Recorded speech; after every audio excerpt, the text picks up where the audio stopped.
we're back again with another demo of the walkies. This time we've got a much smaller dog.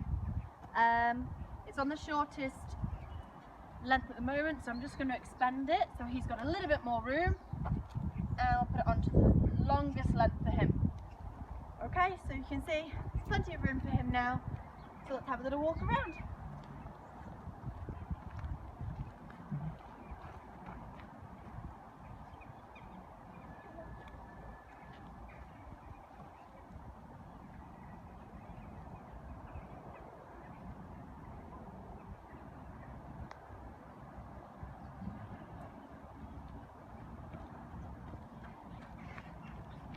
So he's got loads of room to go behind, in front of me, to the side of me, behind me, and I'm not tripping over him at all.